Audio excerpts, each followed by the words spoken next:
¿Qué tal? Muy buenas noches, bienvenidos una semana más a 8 Magazine León. Ya es 9 de marzo y hoy tenemos muchísimos asuntos diferentes de los que tratar, de los que hablar en este magazine. Entre ellos de la muestra de gallo de pluma en la Vecilla de Curueño que ha tenido lugar este pasado fin de semana, también los 10 kilómetros en la Virgen del Camino y sobre todo vamos a tener mucha literatura porque hablaremos de la conferencia con Melchor Riol de la mina a la literatura, donde haremos un repaso, donde se hará un repaso por sus 5 publicaciones.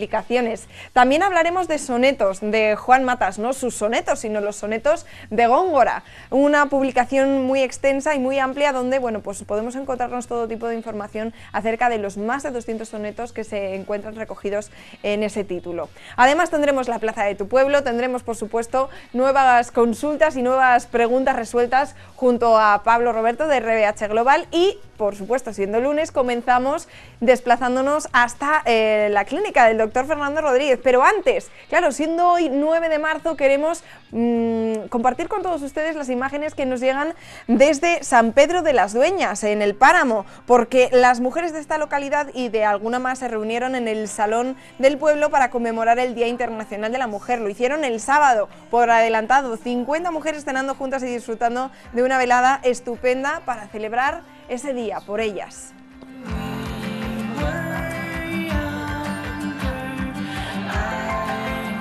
Ahora sí, nos vamos hasta la clínica del doctor Fernando Rodríguez, donde vamos a descubrir un nuevo caso de salud bucodental.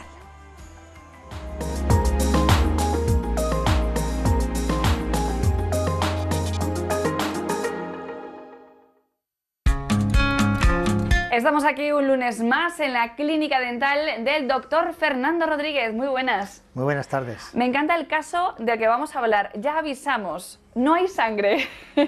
No hay nada de sangre. Ya sabes que a mí me gusta la cirugía. Oye, te voy a quitar el puesto hoy. ¿Ah, sí? Hoy voy a presentar a la paciente yo y le voy a preguntar, porque además no lo sé, vale. porque lo estábamos hablando ahora. Y Mónica, es una paciente que nos acompaña hoy. Agradecerla pues que esté con nosotros y que se preste a hablar un poco de su experiencia, de cómo le fue. Tienes que decir la verdad. No, la verdad voy a decir. Y claro, Mónica, ¿por qué viniste a la clínica? Yo es que no me acuerdo. Porque tenía el horario fenomenal para mí porque no cerraban a mediodía. Entonces, ideal. Pues salgo a las 2, entro a las 4 y así no tenía ningún problema. ¿Y te recomendaron una persona? Me recomendó una compañera mía. De aquella era compañera mía, ahora trabaja en otro despacho, pero me recomendó una compañera mía y ella estaba encantada y bueno, pues bueno, ahora yo también. Muy bien, es mate. La pregunta es, ¿qué te has venido a hacer? ¿Qué te hiciste? Pues en principio, la verdad, la primera vez ni recuerdo, porque hace ya muchos años. Yo creo que hicimos algún empaste o alguna... La verdad es que la primera vez ni lo recuerdo, pero después, pues ya, claro, empecé a hacer de todo, pues igual hasta una revisión porque hacía tiempo que no iba. La verdad es que la primera vez, sinceramente, no lo recuerdo. Pero... Como ya sabéis, normalmente los lunes tenemos casos de, bueno, pues, de ciertos problemas dentales o estéticos, pero también hacemos entrevistas a los pacientes de Fernando. En el programa del próximo lunes vamos a ver más detenidamente su caso, pero a mí me gustaría que miraras a pantalla porque creo que esa dentadura te es familiar. Sí. ¿Te faltaba una pieza dental? Sí, sí. Ya me acuerdo, creo que viniste a poner un implante, porque te faltaba esa pieza y no querías hacer una odontología convencional por medio de un puente y estaba pensando y querías poner un implante.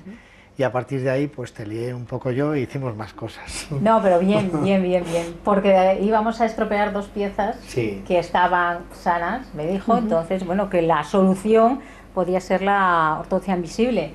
Sí. Y bueno, fenomenal. Ortodoncia invisible, ¿eso exactamente qué es? Primero, ¿qué es la ortodoncia? Y segundo, ¿invisible? Bueno, ortodoncia es una palabra que viene del griego, orto significa corrección, doncia, dientes, la corrección de los dientes. Ella tenía, pues bueno, una serie de pequeños problemas, tampoco tenía una boca desastrosa, tenía un poco de mordida cruzada, tenía una inclinación grande en ese molar, entonces lo que hicimos es abrir un poco el espacio para poder colocar un implante y que el tamaño de la pieza pues fuera más acorde con lo que le corresponde. Además, Mónica, creo recordar, tienes unas muelas muy grandes, unos dientes muy prominentes, muy bonitos, y yo le propuse ortodoncia por medio de bracket y ella me dijo pues que Que no, porque los brackets se ven, son esos aparatitos o esas baterías chiquititas, ¿no? Esos hierritos que dice mucha gente con un arco y bueno, pues funciona muy bien durante muchos años. Pero hoy en día pues hay otras cosas, entonces le planteamos colocar una ortodoncia por medio de alineadores que se van cambiando y no se ven, es mucho más cómodo para el paciente, con una gran ventaja, sobre todo la de poderse quitar esos alineadores a la hora de la comida, poderse cepillarse los dientes y todo. Una mejor limpieza, más sencillo. Pero solo hablo yo, habla un poco tú. ¿Cuánto tiempo tuviste la ortodoncia invisible? Pues igual 3 años, así, desde que empecé hasta que me dieron el alta. Claro, hay que ser una persona muy disciplinada para la ortodoncia invisible. Tú te lo quitabas y te lo ponías. Sí. Has dicho algo importante, esa ortodoncia solo funciona si el paciente colabora. Claro. Eso has dado en la clave, porque unos brackets no se pueden quitar y ahí sí o sí el paciente va con ellos. Sí. No, pero es fácil. Hombre, el primer día, claro, pues tienes ahí algo y es un poco hasta que te adaptas. Pero vamos, como cuando se te pega un chicle, algo así, ¿o no? Sí, ¿la sensación cuál es? A mí el primer día yo creo que me costaba hablar y todo, sí. Pero bueno, no, nada, además me rozaba un poquito y a la mañana siguiente recuerdo que me encontré a Laura, enfermera, en la calle, y ¿qué tal? Digo, me roza, nada, sube un minuto, me pusieron una pastita, hasta fenomenal. Y nada, los llevabas normalmente, a la hora de comer los quitas, yo los limpiaba con un cepillito y los dejabas ahí. Cuando acababas de comer te cepillabas bien los dientes y los volvías a poner, sin más. No hay más. Bueno, es importante también recalcar que para este tipo de proceso, de procedimiento, hay financiación, disponéis de una buena financiación, ¿verdad? Sí. De la que hemos hablado en muchas ocasiones. Para todos los tratamientos, sí. Claro. Bueno, 3 años, tuviste 3 años y algo, y ahora tienes los dientes estéticamente perfectos. Bueno, sí. Mejor que los tenía. Sí, ya sonrisas muy bonitas. ¿Sí? Aquí el doctor es muy verdad, sí. Sí. Bueno, vamos a hablar de su caso más detenidamente porque no es tan sencillo, hemos hablado un poquito por encima de la ortodoncia invisible, pero hay que tener muchas cosas en cuenta de las que hablaremos, si te parece, Fernando, el próximo lunes. Sí. ¿Vale? Voy a ir a presentar a Mónica y darle vida al caso que sacamos, que yo le agradezco que esté aquí, porque es una forma de hacer como más real y que la gente pues se sienta a su caso en otros pacientes y bueno, yo creo que es el modo mejor de expresar lo que hacemos en la clínica. Eso es. Muchísimas gracias por acompañarnos. A nosotros. Muchas gracias, Mónica. Nos vemos el próximo lunes, ya hablaremos de la ortodoncia invisible y del caso de Mónica.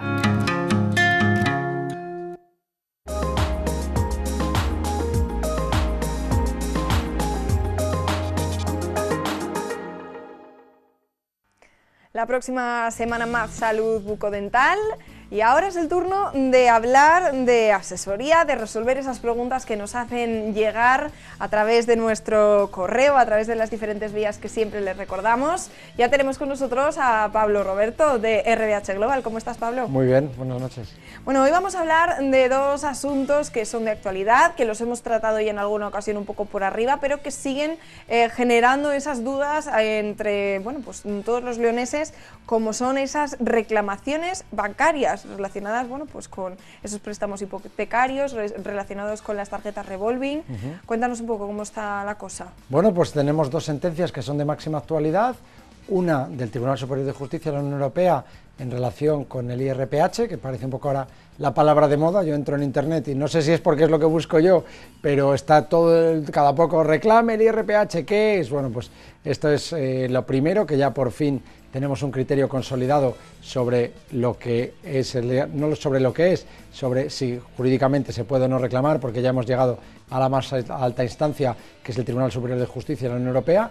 Ya sabemos que es un tipo que no es ilegal, pero que están prosperando muchísimas reclamaciones porque la mayoría de los juzgados están considerando, que es lo que ha establecido este Tribunal de la Unión Europea, que la comercialización en el momento de la firma, pues cuando uno iba a firmar la escritura de su hipoteca, no le estaban diciendo que estaba contratando con otro tipo que no era el Euribor, porque yo creo que todos sabemos un poco lo que es el Euribor, cómo se configura, y no es que este sea un tipo más complejo, ¿no? Es diferente, pero que cuando uno iba a contratar una hipoteca, por lo menos tenía que haberlo sabido, que estaba contratando con otro tipo, con otro indicador, que no era el Euribor, y que por tanto, pues que todos estos años en los que, además, casualmente, el Euribor ha ido bajando, el índice, en este caso, no ha bajado tanto, porque bueno, pues era un indicador que, como el propio índice lo decía, ¿no? IRPH es el índice de referencia de precios de las hipotecas, quiere decir que como se estaba comercializando a unos tipos, el índice no bajaba prácticamente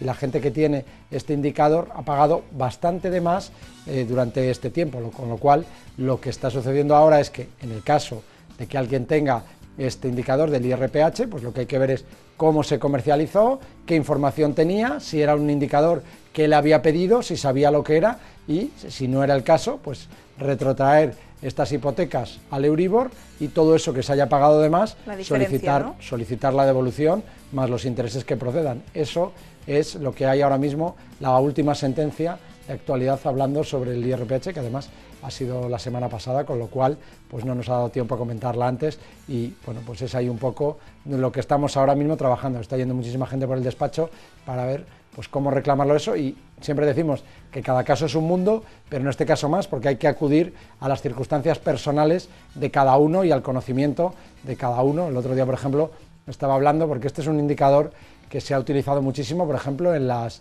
viviendas de protección oficial, ¿no? La mayoría de las viviendas de protección oficial se ha utilizado este indicador, promovido por un acuerdo con la Junta de Castilla y León en el momento de la comercialización de las hipotecas, y aquí se complica un poco más la reclamación porque ya tenemos que ir en el que el decreto en el que se subvencionaba pues la adquisición de esa vivienda con un porcentaje de la hipoteca, con una cantidad a fondo perdido, pues ya se había pactado cuando tú firmabas el contrato de compraventa del inmueble que para ser una vivienda de protección oficial se debía sujetar a este indicador, ¿no? Digo, por ejemplo, un caso que está fuera de lo habitual, en el que está sujeta mucha gente y que por eso tenemos que ir a cada caso concreto, sea la vivienda de protección oficial o sea una vivienda en la que por el motivo que sea se ha utilizado este indicador, que bueno, aproximadamente se calcula que hay en torno a 1 millón de personas hipotecadas con este indicador, con lo cual bueno, pues a partir de ahora los despachos está creciendo mucho estas reclamaciones,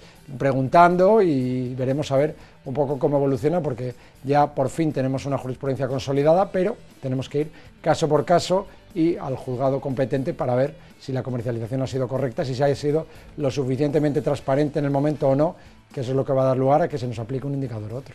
Bueno, ni que decir tiene que nosotros desde aquí les recomendamos que consulten con RBH Global para estas reclamaciones, porque antes de que se nos termine el tiempo, Pablo, me gustaría recordar el caso de las tarjetas revolving, porque nos siguen llegando preguntas, nos siguen todos los seguidores de nuestro programa, nos siguen haciendo llegar esas dudas acerca de si de verdad merece la pena reclamarlo.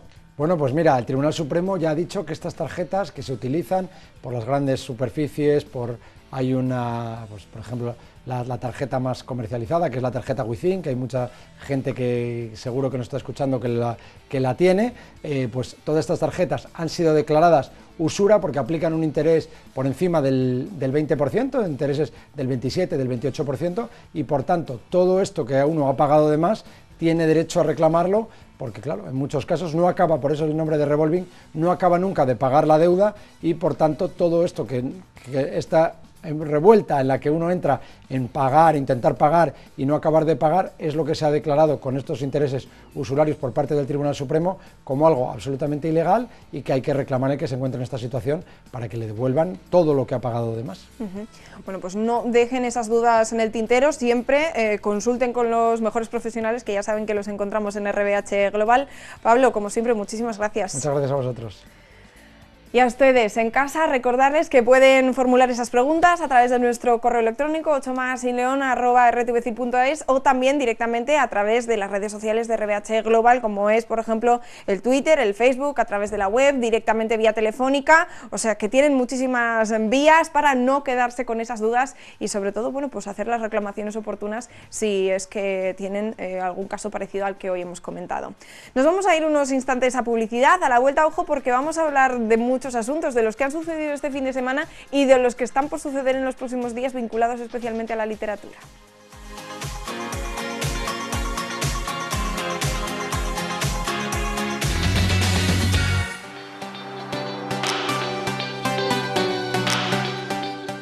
Pues ya estamos de vuelta en 8 Magazine León. La verdad es que me gusta el programa de hoy lunes porque tenemos mucho tiempo para hablar de muchos asuntos diferentes. Me acompaña ya Melchor Riol. Muy buenas noches, ¿cómo estás? Hola, buenas noches, muy bien. Porque tienes esta semana, este próximo jueves, una cita especial.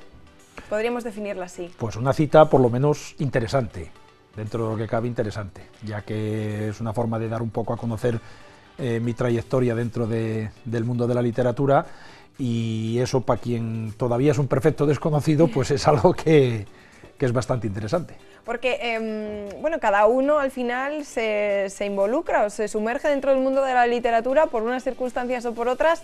Yo creo que en tu caso particular es una historia digna de contar también, es algo bonito, ¿no? Que al final, bueno, pues aquella manera en la que tú por primera vez decides aventurarte a escribir las primeras líneas, acabe reflejándose de alguna manera también, por supuesto, en la obra. Hombre, la verdad es que dice el refrán que nunca pasa nada porque sí, siempre hay algo que acondiciona que sucedan ciertos tipos de acontecimiento. En mi caso, pues, hombre, yo ya desde muy pequeño sí tenía inquietudes me generaba mis propias historias, escribía de vez en cuando, porque para mí el escribir muchas veces me servía un poco de desahogo, ¿no? Sí, porque como yo lo que hago es que invento las historias, me creo los personajes, pues a través de ellos es una forma de poder, con lo que le suceda al personaje, sacar un poco eso que llevas dentro. Entonces, como me servía también un poco de desahogo, pues era un buen sistema para en un momento determinado, dependiendo del estado de ánimo que tengas, pues escribir un estilo de historia a otro. Y después ya fue cuando hubo un detonante que fue el motivo que me generó escribir mi primera novela. Hasta ese momento, pues bueno, escribías historias que guardabas en una libreta y cosas así. ¿Cuándo o de qué manera surge, bueno, pues ese detonante, ¿no? O ese cambio significativo de escribir apenas unas líneas a decir, me voy a enfrentar a mi primera novela? Fue un momento duro, porque yo de aquella estaba trabajando en activo en la mina. Había tenido unos compañeros trabajando conmigo de otro pozo, puesto que la obra que se generó en el pozo en el que yo trabajaba era enorme, había que electrificar la mina totalmente nueva y nos vinieron a echar una mano. ¿Y qué pasó? 6 meses después se produjo uno de los accidentes, o se puede decir una de las tragedias más importantes que hubo en la minería asturiana, que fue los 14 mineros que se mataron en el Pozo Nicolasa. Pues 2 de los que se mataron en ese accidente fueron los que estuvieron anteriormente ayudándonos trabajando codo con codo, ¿vale? A la electrificación del pozo. Entonces, para mí fue tal la impresión que me causó ese accidente, ya no solamente el accidente de por sí, sino el hecho de saber que ellos 2 habían sido 2 de las víctimas de entre los 14 que se habían matado.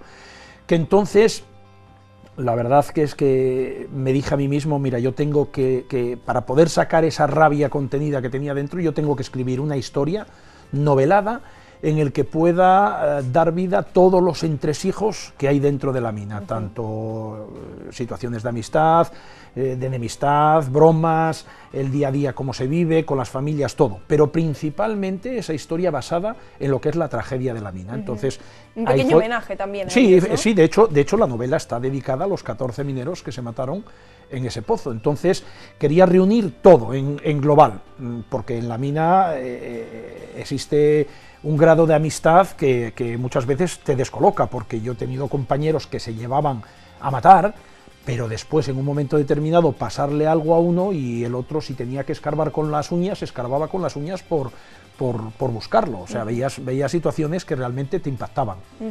Y así fue como surgió el que no lo escribí para publicar. Los 3 álamos, que estamos hablando, que es el primero. Y no lo escribí para publicar. Fueron después todo un cúmulo de casualidades, cayó en manos de una persona que lo leyó, a un libro escrito por un minero con esta intensidad. Además, el hecho de haber sido minero, claro, yo puedo plasmar muy bien las sensaciones que se viven dentro de la mina.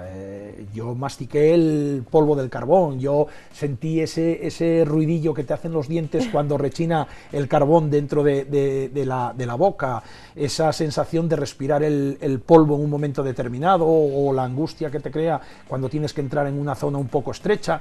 Entonces, bueno, pues eso me valió para poderlo plasmar mucho más fielmente en la novela. Bueno, eso se valora también como lector, el poder contar al final con la experiencia, aunque sea una historia basada en unos personajes, como nos decías antes, que al final son fruto de tu creación, bueno, pero que al final sepamos, al leerlo a través de tus palabras, que al final no deja de ser una experiencia personal. Claro, por ejemplo, hay novelas negras que están basados a lo mejor en juicios importantes, que no son escritos por una persona normal y corriente, por regla general son novelas escritas por un abogado o por un juez que sabe todas las leyes, de todo lo relacionado con el derecho, sabe cómo se lleva un juicio y sabe cómo plasmar una historia ambientada en todo ese mundillo. Pues claro, yo en este caso, el atreverme a escribir una novela ambientada en el mundo de la mina, lo único que me supuso un esfuerzo fue decir, a ver, ¿qué historia me invento y cómo la llevo a cabo? Porque lo demás, el plasmar todas esas sensaciones que uno vive dentro de la mina, para mí era fácil porque vivía el día a día dentro de la mina. Pero la mina no se quedó solamente en los Tres Álamos, porque tenía que seguir presente, por ejemplo, en la forja de un minero. Claro, es que esto es aprovechar un poco la coyuntura. Vistes que la primera novela tuvo una aceptación impresionante, de hecho, pues hay muy pocos mineros que no tengan esta novela, porque después también es otra de las cualidades que hay en el mundo de la mina. Los mineros son muy solidarios y basta que un minero haya sacado algo, pues hay que apoyarle. Y después otra cosa, al principio mucha gente me leía la novela no por la curiosidad de decir voy a leer esta novela, sino por decir, coño, es que la ha escrito un minero, yo tengo que saber qué es lo que pone. Claro. Porque eso tiene que ser la leche, lo que ponga un minero tiene que ser la leche. Y mucha gente después se llevó la sorpresa cuando vio que es una novela fuerte, es una novela, es dura, es muy dura porque es la realidad, no me ando con remilgos. Además, yo en aquel momento estaba mal, psicológicamente estaba mal por ese accidente y quise contar toda la realidad de lo que No quisiste esconder ese mal sentimiento, ¿no?, que tú te encontrabas por dentro, sino que todo lo contrario, decidiste compartirlo. Y además, como es novelada, no utilizo terminologías muy propias de la mina, pues cualquier persona está leyendo la historia y está entendiendo y viviendo perfectamente lo que se vive en esa historia. Incluso hubo un escritor madrileño, Luis Antonio de Villena, que cayó en sus manos de casualidad esta novela y me escribió una carta de puño y letra diciendo que cuando la estuvo leyendo, que cómo se notaba que el que escribía sabía muy bien de lo que escribía. Dice, porque a mí me generó tal sensación de ahogo cuando estabas contando lo que sucedía dentro de la mina, que había momentos en que tuve que aflojarme el nudo de la corbata porque me daba la sensación de que me quedaba yo sin respiración también por la angustia que se generaba en la situación.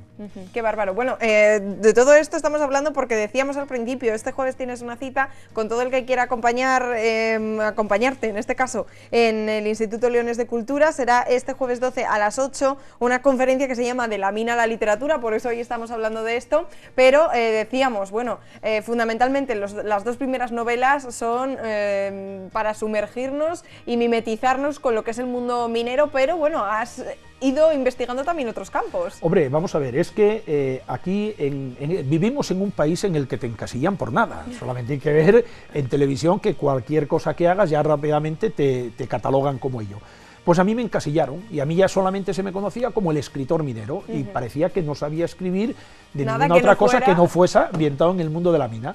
Entonces ya una vez que ya saqué la segunda novela, La forja de un minero, vamos a ver, la mina también hay que reconocer que es sota, caballo y rey, no puedes contar mucho más de lo que es el entorno de la mina. Entonces dije, bueno, pues ahora ya es hora de dar carpetazo a la mina y escribir pues otra historia completamente distinta, de otra época completamente distinta, y así fue como surgió El eslabón de la cadena, y ahí me traslado a primeros de siglo, comienza la historia en 1928, y cuento la historia de dos personajes que por circunstancias no pueden ejercer la profesión que ellos tienen porque estalla la Guerra Civil Española. Entonces cada uno va a vivir la guerra de una manera totalmente distinta y va a haber un eslabón al final de esas dos historias que las va a unir una vez que ya se ha vivido todo el trasiego de lo que es la época de la guerra, porque transcurre desde el 1928 hasta 1941 aproximadamente lo que es la trayectoria de estos dos personajes.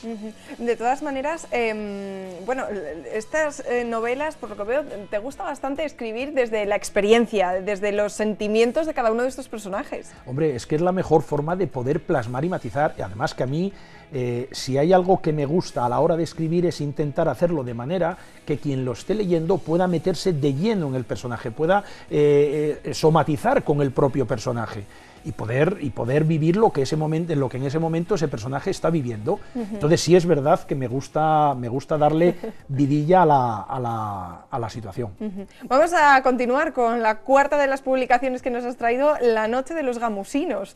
Me encanta lo de los gamusinos. Pues esa, ahora mismo tengo mis dudas, pero no sé si no me la presentarías tú aquí. Pues no recuerdo, recuerdo. Porque puede ser. Esta me la presentó Emma. Y La noche de los gamusinos, que también la presenté aquí en León, me parece que me la presentaste tú. Hará como 4 años aproximadamente, o 5 años. Pues entonces sería mi compañera Claudia, digo, porque es que no me quiere que parecer que sí, pero claro, si fue hace 4 años, yo todavía no estaba. Pues entonces era Claudia, que nos pasa muchísimo. ¡Ay, tú eres Claudia! Y yo. Vamos a ver que os escogen a todas más o menos iguales porque os parecéis un montón todas. Nos ha pasado con Claudia y con Alba, que estuvo también hace unas semanas con nosotros, que lo mismo. Bueno, al final... Bueno, pues... Oye, pues yo no tuve la oportunidad quizá, pero vamos, no voy a perderla, ¿eh? Yo en cuanto pueda le echo mano a esta noche de los gamusinos porque me estás conquistando, te lo tengo que decir, y me apetece mucho...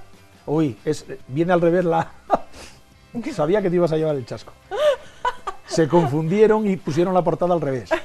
Oye, pero tiene su encanto también, ¿no? Hombre, bueno, el encanto es darte cuenta cuando lo abres por primera vez, que yo lo abrí cuando venía para acá y digo, me cago en la mar, que es de los dos que me vinieron defectuosos.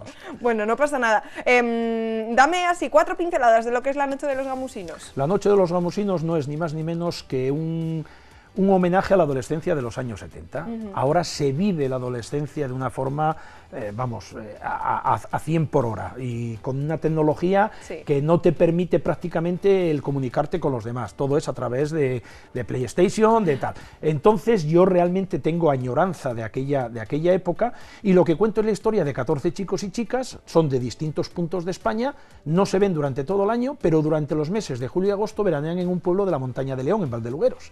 Entonces, de 1976 a 1980 vas a ver el paso de la preadolescencia a la posadolescencia en este grupo de chicos y chicas. Por lo tanto, vas a ver cómo se meten en todo tipo de aventuras, donde surgen los primeros amores y desamores, esos amores de verano que después cuesta olvidar, las primeras rencillas que también se producen entre ellos, pero después va a haber un detonante que les va a cambiar la vida a todos, les va a hacer madurar de forma precipitada, y ahí es donde también vamos a ver cómo la amistad que había en las pandillas de antes, eso era eterno, podía pasar lo que pasase, que cuando llega el momento de la verdad, van todos a una. Bueno, yo tengo que decir que tuve la suerte de todavía vivir en estas pandillas, donde todavía cuando teníamos eso, 14, 15 años, no existían tanto, bueno, las redes sociales como ahora, no estaba todo tan globalizado, y aquellas experiencias de verano eran una pasada. Era pues eso, que llegabas en septiembre deseando en el colegio compartir con tus compañeros todas las experiencias, todas las aventuras que habías vivido. Nos queda por hablar del último y más reciente. Esto ya es darle doble vuelta de tuerca. Vamos, aquí ya... Vamos a ver, aquí esto ya fue un reto personal, es decir, he escrito novela de tragedia, he escrito novela histórica, he escrito novela de aventuras, digo, pues tan de moda como está ahora mismo la novela erótica, pero con una particularidad, novela erótica escrita casi siempre por mujeres. Sí, es verdad. Digo, pues por lo tanto, igual que me convertí en el primer minero que escribió una novela ambientada en el mundo de la mina, digo, pues, hombre, habrá algún escritor más, digo yo, que haya... Pero bueno, quiero ser de los primeros que escriban también una novela de pinceladas eróticas, es erótico-romántica. Y bueno, pues ahí ya cuentas una historia de un personaje que se ve involucrado en el deseo que siente por 2 mujeres, una 23 años mayor que él y una ya de su propia edad. Entonces, pues bueno. ¿Este cuándo se ha gestado? Este pues salió en diciembre del año pasado, lleva un año, está tierno todavía, sí, está muy tierno. Desde el primero que hemos hablado, desde los 3 álamos hasta este, ¿cuántos años? Pues de 1994 al 2000, que estamos en 2019, pues, no, 2018. Bueno, claro, entonces hizo 2019. Los 24. Claro. O sea, y es que, claro, tu primera novela es del mismo año que yo.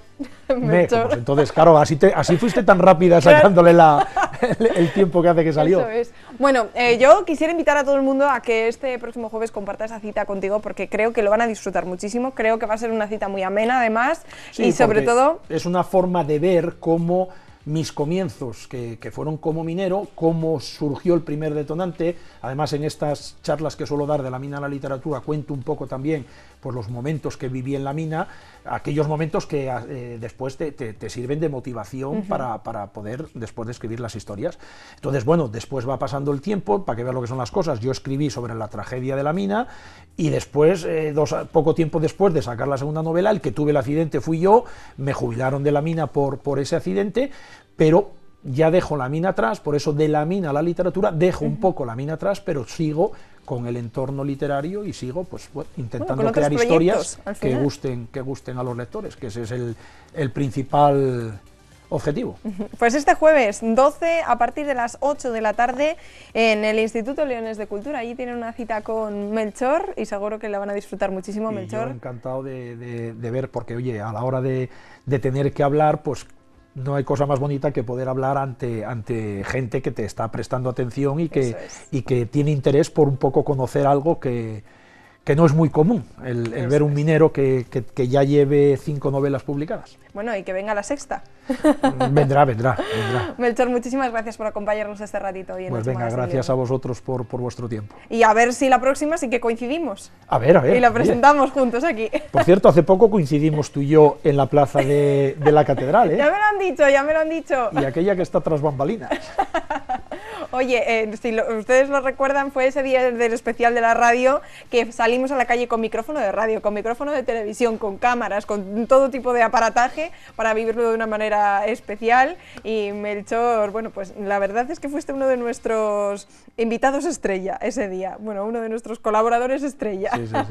Así que esperemos lo que son las casualidades, ¿eh? Sí. Así que esperemos coincidir más veces, Melchor. Pues oye, muchísimas gracias una vez más. A vosotros. Y venga, vamos a continuar y lo vamos a hacer hablando de gastronomía, porque ya saben que nosotros aquí les hacemos propuestas de lo más interesantes. Esta nos lleva directamente hasta la Plaza del Grano. Se llama Hospedería Monástica Pax y ellos tienen, bueno, pues una amplísima oferta gastronómica también distribuida en diferentes salones, 3 nada más y nada menos, que se adaptan a las necesidades que tenga cada uno. Por ejemplo, en lo gastronómico podemos decir que trabajan con productos leoneses, su cocina es de lo más tradicional, pero eso sí, les van a sorprender porque siempre le aportan un toque muy personal que no van a encontrar en otras cocinas. Vamos a ver lo que nos reservan para el menú de mañana. Y en los entrantes pueden elegir entre garbanzos estofados con bacalao y arroz, berenjena rellena de merluza y gratinada o ensalada de brotes con piña, cherries, piñones, pasas y cecina. Y los segundos podemos elegir entre costillas al horno con salsa agridulce, San Jacobo de ternera con salsa de queso o dorada a la espalda con alioli y ensalada. Como siempre, postre, pan, vino, agua, café o infusión incluido.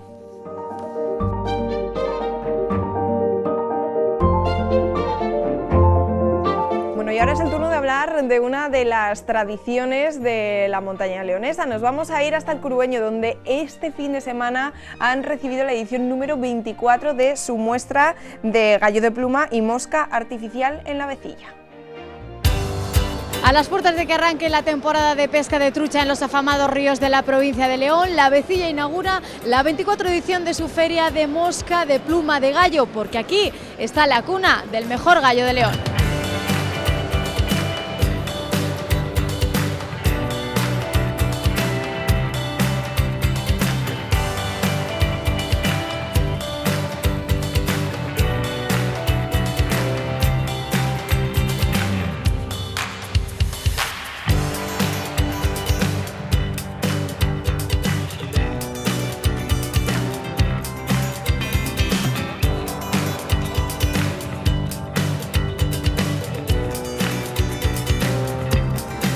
Manuela García, alcaldesa de La Vecilla, qué importante esta feria que lleva el nombre 24 años de La Vecilla por gran parte del mundo.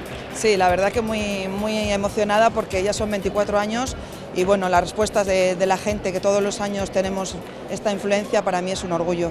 Una feria además donde confluye todo, lo habéis dicho en la inauguración, no solamente el valor de esas moscas, de los artesanos que las montan, sino el valor del gallo, que la cuna del gallo está aquí, del gallo de León. Sí, claro, bueno, como muy bien dices, indudablemente vuelvo a repetir, siempre lo digo que el gallo es único en el mundo, o sea que solamente se cría en esta zona, cuando se va se pierde, y como no, yo siempre lo digo que si no fuera los criadores esto no sería posible. Desde siempre que hablamos de los gallos o de los criadores, yo para mí siempre va a ser el apoyo unánime hacia ellos, porque sin ellos esto no podría ser. Estamos a poco además de que arranque la temporada de pesca y tú has hecho un llamamiento, ¿no?, al cuidado de los ríos. Sí, yo creo que es fundamental el cuidado de los ríos y cada vez tenemos que meternos más ahí, porque si los ríos no hay pesca, no hay vida y no hay nada, entonces indudablemente tienen que dejarnos tocar un poquito más los ríos. Esta feria no ha parado de crecer. ¿Qué volumen de pescadores y sobre todo de stands, de artesanos movéis ahora mismo? Bueno, pues hoy hay 25 stands, de los cuales unos 7 o así son criadores, luego están los artesanos de aquí, como es la panadería, los embutidos, y luego bueno, gente de todos los sitios, jabones, artesanía, que siempre se nos queda casi pequeño, porque sí que es verdad que cuando llamamos a la gente, siempre la gente, podemos ir este año, pero casi se nos queda ya pequeño por el hecho de que no tenemos suficiente espacio y la gente quiere venir a esta feria.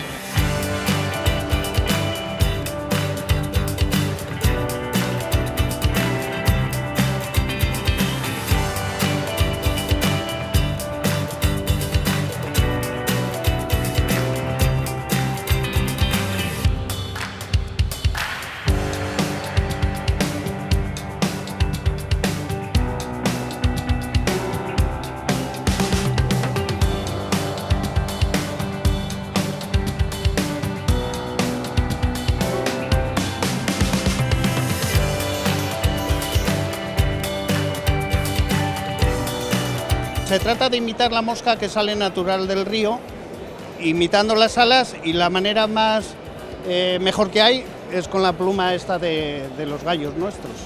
¿Qué características tiene esta pluma para que sea tan apropiada para construir estas moscas? Lo que la diferencia del resto es el brillo que tiene, el brillo y la calidad que tiene, que es único, único en el mundo entero. Y ahí hay un montón, multitud de objetos, ¿no?, que vemos por aquí a la hora de montarla, los hilos de diferentes colores. Cuando uno empieza a montarlas desde el principio, ¿sabe ya lo que busca? ¿O? Sí, la gente entiende muchísimo. Es un complemento de todo. Para hacer la mosca es importante la pluma y es importante la tintada de hilo, que se va buscando las sedas más antiguas que había, de Casa Toña, de León, de tal, ¿no? No es lo mismo las tintadas de ahora que las tintadas antiguas de hace 40 o 50 años, que daba el tono exacto de la mosca, de la efémera, cuando sale en eclosión. O sea que con todo este montaje imposible que la trucha no pique. Es que no hay nada exacto. Un día una mosca te pescó muy bien y vas al día siguiente y no te pesca. Ahí está lo bonito. Tienes que ir para casa y pensar, lleva esta otra pluma, ese otro tono. Te metes en un mundo que es precioso. Por eso he dedicado mi vida a ello.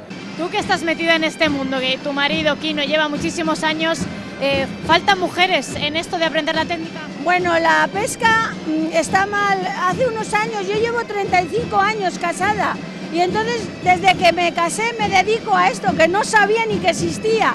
Y esto es una cosa de quererla, de que te gusten, porque el trabajo de los gallos que tenemos nosotros es muy trabajoso y hay que dedicarles mucho. Tenemos muchos gallos y nosotros confeccionamos los mazos, que es lo que vendemos, y se los vendemos al montador. ¿Qué requiere el cuidado de estos gallos? ¿De qué se alimentan? No sé, los nuestros se alimentan de trigo y de maíz, y luego de hierba o manzanas que les echamos, y te tiene que gustar, porque hay que dedicarle muchas horas.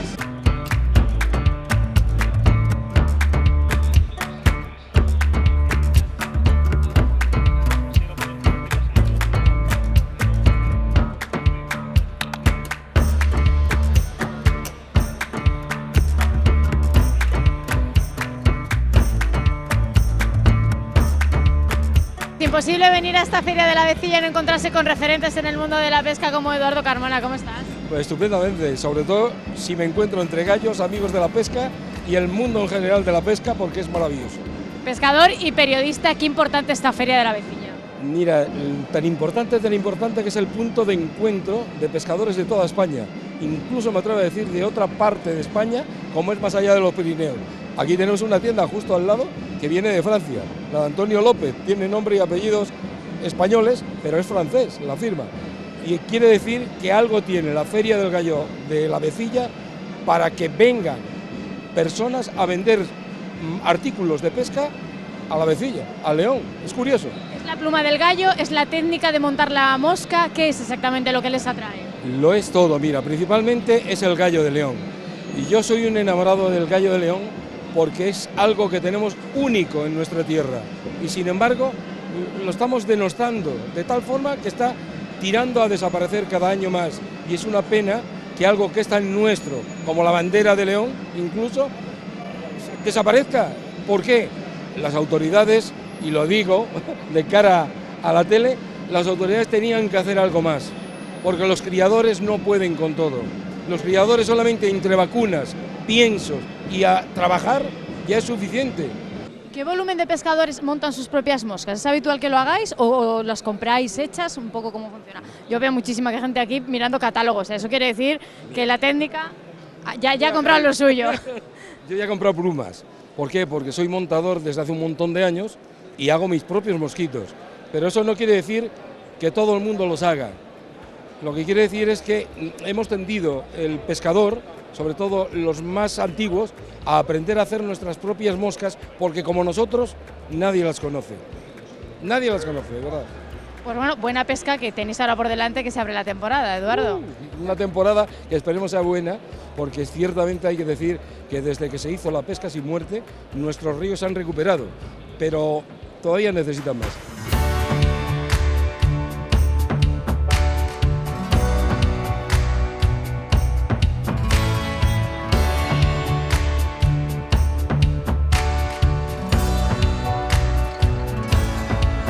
Pues piezas únicas como esta que ven aquí del cuello de un gallo de León, que después se utilizará para hacer mosca seca, nos hacen una idea de la importancia que sigue teniendo esta Feria de la Vecilla, que atrae a miles de personas de dentro y fuera de España.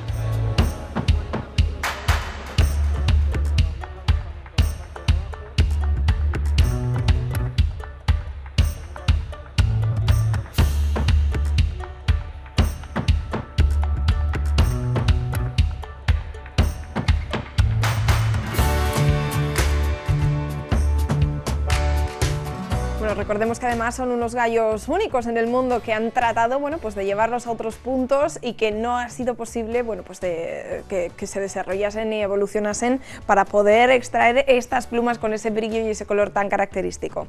Ahora vamos a hablar de pueblos, efectivamente, vamos a seguir hablando de pueblos con la plaza de tu pueblo, claro.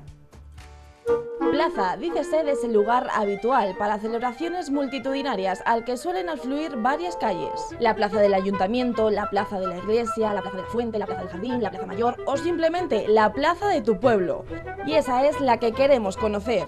Mándanos una foto de la plaza de tu pueblo al WhatsApp 670-782-285. Dinos cómo se llama y qué actividades se realizan en ella. También puedes mandarnos una foto antigua y así vemos cómo ha cambiado en todos estos años. Presume de la plaza de tu pueblo en la tele. Y precisamente como este fin de semana se ha celebrado esa muestra de la pluma, del gallo de pluma en la Vecilla de Curueño, aquí os traemos la plaza del Ayuntamiento de la Vecilla. Nos la ha enviado Zelda García Robles a nuestro WhatsApp 670782285 y bueno, vamos a contaros un poquito más acerca de la Vecilla. Está situada a la entrada del Alto Valle del Curueño, es una población además rodeada de leyendas. Posee por ejemplo un torreón medieval fortificado que formó parte del patrimonio de los condes de Luna. También destaca su iglesia, que data del siglo XVIII y luce un espectacular retablo barroco.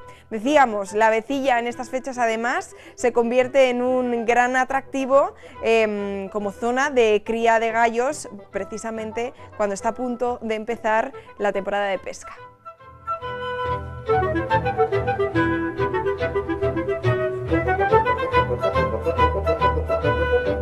Bueno, y desde La Vecilla nos vamos a trasladar ahora hasta Mansilla de las Mulas, donde este próximo fin de semana también tenemos una cita. Allí se celebra el Campeonato Nacional de Arada, organizado por la Asociación de Agricultores y Ganaderos en colaboración con el Ayuntamiento, la Junta de Castilla y León, el Instituto Tecnológico Agrario, Asaja y otras tantas empresas del sector. Es la cuarta vez que se celebra aquí en la provincia leonesa, lleva celebrándose, eso sí, en otros puntos de España desde el año 1971 y consta de dos modalidades, de arado fijo y arado reversible, también de dos jornadas diferentes en las que se verá primero arada sobre rastrojo y el segundo día sobre pradera. Así que ya saben, pueden acudir este próximo fin de semana hasta Mansilla para disfrutar de este Campeonato Nacional de Arada. Nosotros nos vamos a ir a publicidad unos instantes, a la vuelta, ojo, porque vamos a hablar de de un libro que recoge más de 200 poemas, más de 200 sonetos de Góngora y que enseguida nos van a explicar un poquito más en detalle, así que no se vayan.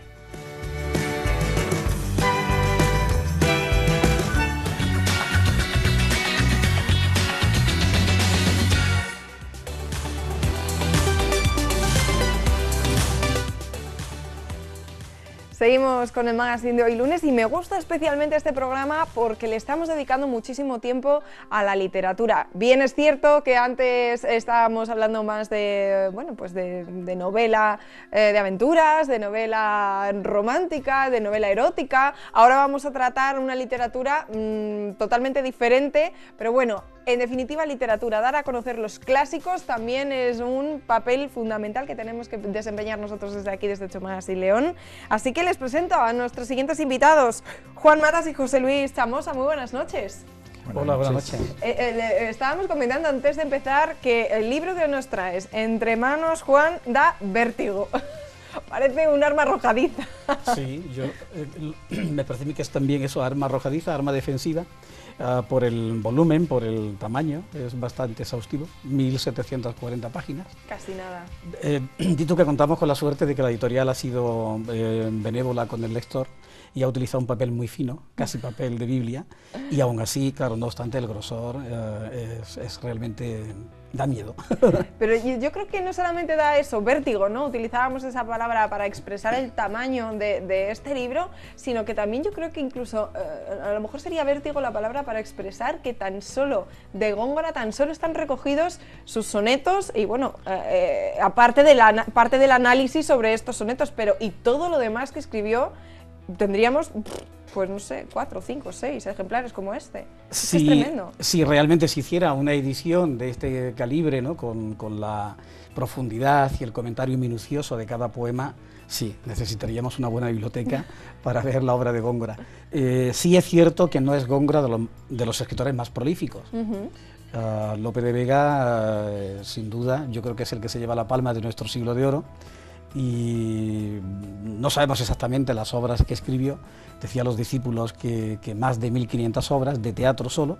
En el caso de Góngora no, bueno, se le conocen 2 obras de teatro y una que dejó a medias, y poesía, bueno, pues un corpus respetable, extenso, y afortunadamente o desafortunadamente no tiene este tipo de comentario. Si se hiciera así, sí hablaríamos de una buena biblioteca solo dedicada a Góngora.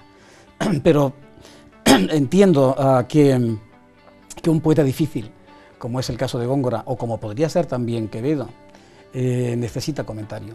El lector debe ir lo mejor y más armado posible para enfrentarse a este tipo de textos que se definen fundamentalmente por ser un reto al lector, a la inteligencia del lector. Juan, enseguida vamos a seguir hablando de los sonetos de Góngora, de esta publicación que tienes entre manos, pero me gustaría también, bueno, pues presentar a José Luis. ¿Cómo estás? Muy bien, muchas gracias.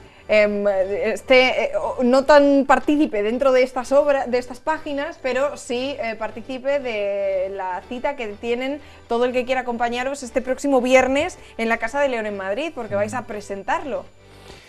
Pues sí, un poco en la misma línea en que vosotros hoy hacéis este programa. Hay que decir que desde, en nuestro caso, SOFCAP, la Asociación para el Fomento de la Cultura, pensábamos que es una grandísima oportunidad y además es una obligación, dentro de lo que son nuestras normas fundacionales, dar a conocer estas obras que son el trabajo fundamental de gente muy cercana, en este caso el profesor Juan Matas, catedrático de literatura española, como es en la Facultad de Filosofía y Letras, y sobre todo con una aportación que es muy difícil de valorar para el lector hoy quizás, y por eso tenemos más obligación de intentar hacerlo llegar y hacerlo visible. Cómo llegar con una figura que sin duda es uno de esos 3 o 4 nombres emblemáticos que todos hemos, aunque solo se ha estudiado y leído en alguna composición, en una antología, en la enseñanza obligatoria, cómo ha hecho de esos textos complejos en sí, textos que pueden ser cercanos gracias a los comentarios y a la labor de edición monumental que por otra parte ha hecho. Por cierto, él no lo señala, pero claro, yo creo que sí es mi obligación hacerlo. Dentro de la tradición filológica y dentro de lo que son las letras hispanas en el Siglo de Oro, este tipo de edición y este tipo de estudio es la obra fundamental en la que un profesional da a conocer sus capacidades. Solo tenemos en el último medio siglo otra edición de los sonetos de Góngora. En el último medio siglo, pero es que no hay ediciones exentas, las hay de sus obras completas o de lo que se consideraba sus obras completas. El profesor Juan Matas ha incorporado aquí 1/3 más de los sonetos que habitualmente se atribuían a Góngora, con lo cual esta es una obra nueva, no solo da a conocer lo que hay y nos ayuda a acercarnos a una figura que desde luego es compleja en su escritura y en su producción, es que nos entrega una obra nueva. Y esto muy rara vez se hace desde la tradición académica. Desde luego, lo que yo me gustaría decir y hacer notar es el carácter excepcional que tiene esto. En una generación, esto a lo mejor se produce una vez con un clásico. O sea que estamos todos, los que somos sus compañeros y tenemos la suerte también de ser sus amigos, muy orgullosos de esta aportación que él hace a la tradición filológica y a la literatura española. Además, la persona de Góngora, bueno, ya en vida y después los años posteriores fue de fluctuaciones. De repente estaba aquí arriba, de repente olvidado del todo, de repente otra vez le volvieron a retomar un poco hasta nuestros días, ¿no? Porque que en los últimos 50 años nada más que podamos hablar de 2 obras que bueno, que al final se sumerjan a analizar cuáles fueron estas composiciones, en particular los sonetos de los que hablamos hoy, tiene tela, tiene tela. Realmente Góngora es un poeta casi maldito, ¿no? Porque durante su época, nada más escribir y difundir sus 2 grandes obras, ¿no?, que eran el Polifemo y las Soledades, cayó una especie de maldición y quedó en el ostracismo. Prácticamente todo el Parnaso español se levantó atacando esa obra, fundamentalmente las Soledades, por lo rebelde, por lo revolucionaria que era, y no supieron o no quisieron entenderla. Tardó en recomponerse, digamos, en ese Parnaso literario, y poco a poco fue reconocido incluso por sus enemigos, por sus rivales, que acabaron todos gongorizados. Pero luego llegó el siglo XVIII y el XIX, y realmente fueron 200 años de ostracismo, de marginación. Tuvieron que ser los escritores franceses, los parnasianos, los simbolistas franceses, los que rescataron a Góngora, y luego nuestra generación del 27. Es decir, que realmente es un poeta con muchísimos altibajos a lo largo del curso histórico, y afortunadamente hoy, si es que tenemos un canon, que yo el otro día lo cuestionaba precisamente por el Día de la Mujer, porque falta por reconstruir nuestra historiografía literaria, pero con el canon que tenemos, barajando el canon que tenemos, Góngora sin duda es de los poetas que está en lo más alto del canon hoy en día, y yo creo que por fortuna para la lengua y la literatura castellana. Bueno, podríamos ponernos a hablar de todos y cada uno de estos sonetos, son más de 200 los que aparecen recogidos dentro de este título. Además, también Juan ha apostado por, bueno, acercar un poquito más la figura de este autor, acercarnos su biografía, hablando también, haciendo un estudio sobre estos sonetos de la lengua poética gongorina, pero a mí me llama mucho la atención, lo hablábamos justo antes de empezar la entrevista, y es que hay algo que tienen los libros en papel que no tienen los ebooks o los libros electrónicos, y es la posibilidad de hacer estas cosas. ¿Qué es lo que tienes señalado aquí? Bueno, ahí están señalados textos a los que le tengo cierta preferencia. Pero, ¿por qué sonetos motivo? que me gustan. Por diferentes motivos, porque acudo a veces a un clásico, se puede leer en cualquier momento, en cualquier circunstancia en la que uno se encuentra y siempre va a hallar algo que lo reconforta, ¿no? Entonces ahí hay señalados textos, sonetos que, bueno, que significan algo especialmente para mí, en lo personal y a veces en lo filológico, ¿no? ¿Y en lo académico, por ejemplo? Sí, sí, también. Sí, tenemos para todos los palos, ¿no? Para todos los palos. El corpus poético de Góngora, solo lo que se refiere a los sonetos, estamos hablando de 200 sonetos, 212, y trata todas las cuerdas líricas aparecen, desde lo amoroso a lo fúnebre, a lo satírico, a lo burlesco, y un poco también, dependiendo del estado anímico en el que uno se encuentre, pues puede acudir a encontrar un cierto consuelo o solidaridad con la poesía clásica, y en este caso de Góngora, y por eso están señalados los textos. Bueno, yo invito a que todos los jóvenes lectores, fundamentalmente, que muchas veces pues se olvidan de estas grandes figuras dentro de la literatura española, que se olvidan de que muchos de los autores más modernos que hemos podido leer en alguna ocasión se han inspirado en grandes autores como lo fue Góngora, como apuntabas antes, bueno, Quevedo y otros tantos, que se sumerjan en estas lecturas, además con esos comentarios que hablábamos, porque les van a ayudar a comprender muchas veces. Sí que es cierto que cuando nos remontamos tantos años atrás, bueno, pues el lenguaje, incluso la propia sintaxis, la propia gramática muchas veces se nos escapa, y por eso la necesidad de tener este tipo de publicaciones actualizadas y con los comentarios, bueno, pues de grandes profesionales, como es en este caso Juan Matas, para que nos puedan echar una mano también, oye, pues en nuestras lecturas en casa.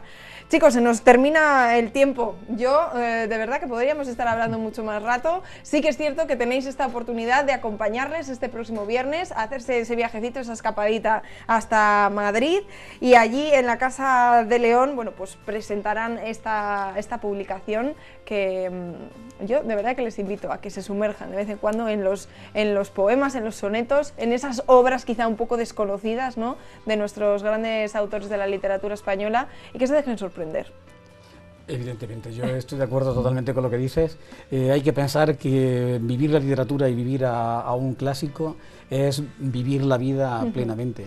Cuando no se lee a un clásico, yo creo que nos estamos perdiendo una gran parte de la vida. Falta un pedacito, ¿verdad?, de la vida. Sí. Chicos, tenemos que dejarlo aquí. Muchísimas gracias por acompañarnos hoy y esperemos vernos muy pronto. Muchísimas gracias. Muchas gracias. Que disfrutéis de esa cita con todo el que quiera acompañaros este próximo viernes. Gracias. Gracias. Bueno, y dejando la literatura a un lado, ahora vamos a trasladarnos a este pasado fin de semana, donde se celebraron los 10 kilómetros en la Virgen del Camino. Cientos de corredores, como cada año, no faltaron a recorrer todas estas calles. La Virgen del Camino se calza las zapatillas para disputar su prueba de los 10 kilómetros. Este año, con un aliciente en el recorrido, un cambio histórico, pasarán por la base aérea de la Virgen y por la explanada de la Basílica.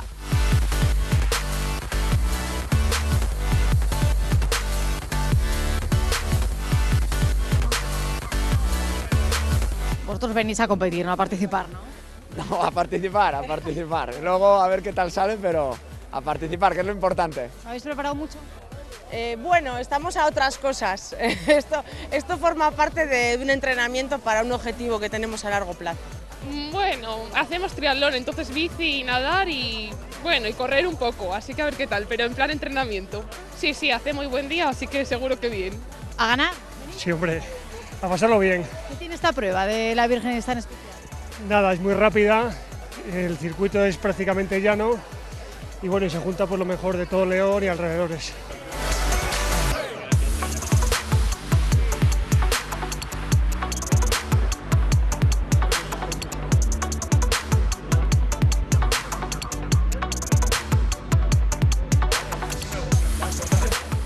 Víctor Álvarez, concejal de Deportes de Valverde de la Virgen. Hoy prueba grande, el día acompaña, más no se puede pedir. Sí, la verdad que hemos tenido mucha suerte, después de cómo ha venido toda la semana, mucho viento, que aquí en la Virgen además suele ser peligroso porque estamos tan altos, y hoy pues hemos tenido esa suerte de poder contar con un día tan maravilloso, muchísima gente participando, tanto en la carrera solidaria como ahora en unos minutos con la prueba de 10 kilómetros, y muy contentos. Yo Yo creo que el aliciente es el cambio de recorrido, ¿no? Ese paso por la base aérea donde van a tener un paisaje espectacular y también el final en el santuario. Pues sí, la verdad que el paso por la base es un auténtico aliciente. En este caso pues van a poder ver desde la pista aviones, edificios de hace casi un siglo. Precisamente es lo que celebramos, el centenario de la base aérea de la Virgen del Camino, cuna de la aviación española, y por supuesto la basílica, dos de los emblemas que estarán representados en la carrera y que yo creo que bueno, llaman para que todos estos corredores estén hoy aquí con nosotros. La Virgen tira, ¿no? Para que esta prueba de la Copa de Diputación sea una de las más especiales. Decíamos, cifra exacta, ¿vuelve a haber récord de participantes? Pues mira, este año además hemos añadido la parte solidaria con esa carrera por ASFAS, la Asociación de Amigos del Sordo de León, y entre los niños y los adultos pues estamos por más de 800 personas, y en cuanto a adultos, que es un poco la cifra de los 10 kilómetros, estamos en la cifra récord de cierre de inscripciones, es decir, hemos agotado dorsales.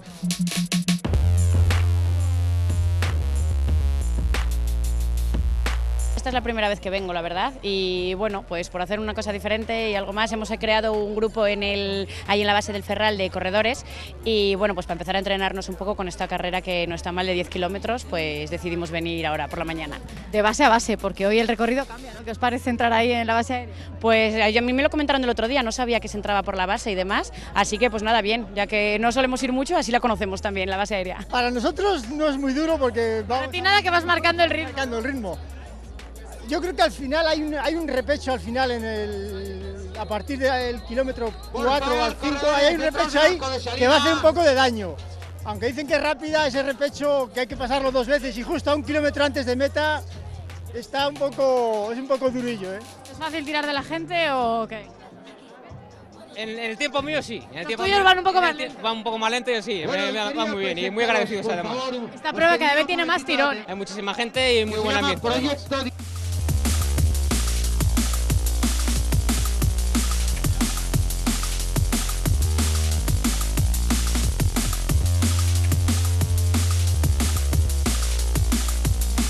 Siempre los componentes solidarios, este tipo de carreras, las recaudaciones son muy necesarias y tú lo sabes. Sí, nos viene muy bien. La verdad es que ya ha sido esta actuación por parte de los organizadores de la carrera de poder donarnos este euro, pues la verdad es que bueno, se agradece, ya no solo por eso, porque hemos venido pues muchísima gente de la asociación, vamos a pasar el día y bueno, pues realmente pues bueno, para nosotros es una actividad más, entonces fenomenal. ¿Cuál es esa llamada de atención que hacéis desde la asociación para que os ayude al colectivo? Bueno, pues más que, bueno, aparte de ayudarnos, que todo esto se agradece, lo que queremos es que, bueno, pues cuando alguna familia o algún niño o alguna persona le salga la discapacidad de la cual nuestra asociación tenemos, que es la hipoacusia, pues bueno, que no se alarmen, que nos llamen, que bueno, pues que en esta vida pues todo tiene solución y si no se lo intentamos poner. Pues esta carrera tiene varios componentes solidarios, no solamente la Asociación del Sordo, sino también la Asociación contra el Cáncer. Sí, señora. Me gustaría, gracias por esta oportunidad, dar gracias primero al Ayuntamiento de la Virgen por dejarnos correr y a la Asociación del Cáncer. Que toda la gente que luche, ánimo y adelante. Y el Hospital de León, que son excelentes. Ahí va ese mensaje. Bueno, pues los niños de ASFAS, con los que esta carrera colabora este año, has participado en la carrera de 1 kilómetro. ¿Ha sido muy difícil? Sí. ¿Sí? ¿Pero habías entrenado mucho? Sí. Madre mía, ¿cuánto? A ver, Luna, por aquí, ¿cuánto habéis entrenado? Bueno, bien. Un poco. ¿Hacéis mucho deporte? Sí. ¿Sí? Yo sí. ¿Qué hacéis? ¿Bici, carrera? ¿Qué hacéis? Balonmano hago. Balonmano, un poco de todo. Bueno, o sea que habéis venido todos juntos por aquí, ¿tú también, a que sí? Sí. Habéis venido a correr. Bueno, ¿cuál ha sido la zona del recorrido que más os ha gustado? Pues me ha gustado mucho la zona del parque. La de mayores no os habéis atrevido, ¿no? No. ¿Qué? A ver. Porque es muy difícil. Que son 10 kilómetros, son mucho. ¿Cuánto habías entrenado? Mucho. ¿Todos los días sales a correr? Y venimos calentando desde Valencia. Desde Valencia. Madre mía. Oye, tienes que haber corrido la de los mayores. Sí. El próximo año, ¿que sí? Sí. Casi gané al final. ¿Que casi ganas al final? Sí. ¿Pero casi o has ganado? ¿Qué? ¿Casi o has ganado? Casi. Casi. Venga, más suerte la próxima vez.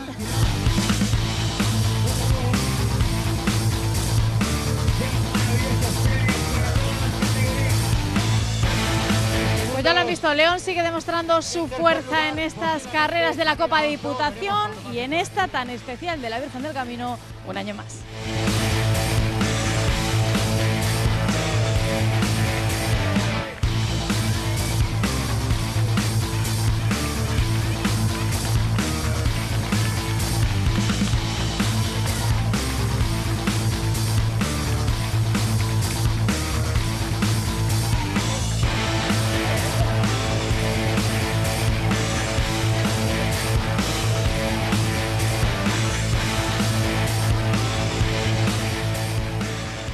Bueno, y en los 10 kilómetros Alex Martínez se hizo con el oro con un tiempo de 30 minutos 30 segundos y en la categoría femenina Laura Sánchez también se hizo con el oro en un tiempo de 38 minutos y 1 segundo.